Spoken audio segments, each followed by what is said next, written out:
bypass tayo ng Google account ng Infinix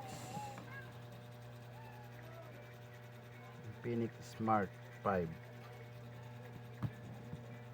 Ito yung kanyang unit, guys.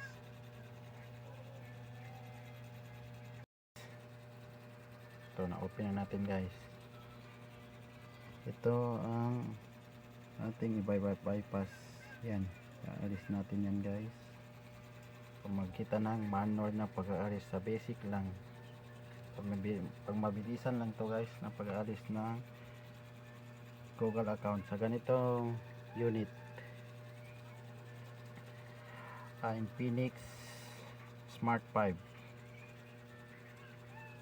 So start na natin, guys. Ito lang po, guys. Yan, Philippines. Next, kukonect lang po natin siya sa isang cellphone natin sa may hotspot para may wifi, para magkaroon po siya ng wifi. 1 5 6 7 8 0 ang password natin sa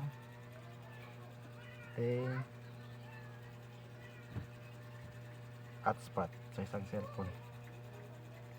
Ayan, yun ang alisin natin, guys. Pag reset nyo, guys, pag meron ganyan, ibig sabihin nakalock yung kanyang Google account.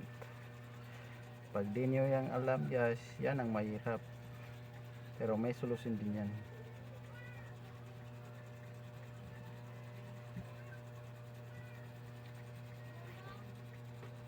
Ito ang buhay ng wala pang unlock tools. Mag-iipon pa tayo, guys, ng pambili ng PC at saka pag member natin sa unlock tools, kasi per month yan binabayaran, guys. Pero maganda yung unlock tools, hindi na tayo mahirapan sa katulad ng ganito. Pero shout out lang sa mga magnanakaw, huwag gamitin ito kasi hindi rin ito effective sa mga ninakaw na cellphone. Maliban sa ganito, sa may-ari rin ng cellphone, kasi nakita ko sa wallpaper niya, siya talaga yung nasa wallpaper. Linagyan ng kanyang asawa, tapos matagal ito na standby na cellphone, pinalitan ng baterya. Tapos pag open, hindi na niya alam yung kanyang pattern. Kaya ito, hindi pa bypass na lang.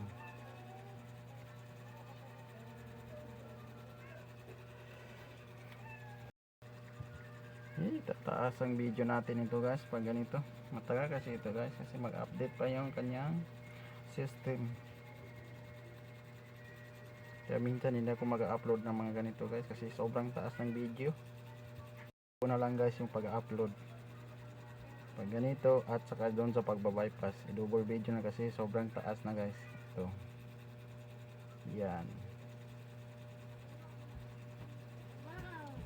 checking in po na siya. Yan ang sabi ng may-ari, guys. Yan ang hindi niya alam daw, yung mga pattern nakalimutan daw nila yan, guys. Tagal na kasi ito standby. Yan, yan ang sabi ko, guys. Pag meron ganyan, ito, kasi sabi ng may-ari, tinanong ko, matagal na nila ito linagay na account. Hindi katulad ng Facebook, palagi nila log in, log out. Ito, minsan lang daw ito. Kasi yan, tinanong ko, hindi nila alam. Tapos yan, wala. Kaya yan ang ibabypass ko. I-cut ko muna itong video, upload din ako ng isa para paano ito lang. Kasi mataas na masyado yung video.